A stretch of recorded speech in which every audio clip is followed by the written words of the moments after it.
What happens when AI, data, and finance come together? You get roles like this. PhonePe is hiring for an analyst credit risk management role in Bangalore, with an estimated salary of 10 to 12 lakh rupees per annum. You'll work on credit and fraud risk across PhonePe's consumer lending products, using data to assess creditworthiness and identify potential risks. The role also involves building and validating machine learning models like decision trees, along with working extensively with SQL, Python, and Excel.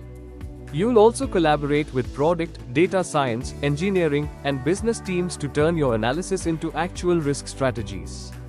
The role requires a B.Tech or BE from a Tier I or Tier 2 engineering institution, along with strong analytical and problem-solving skills.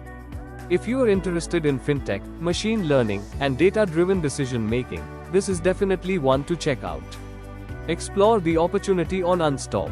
Link in the description.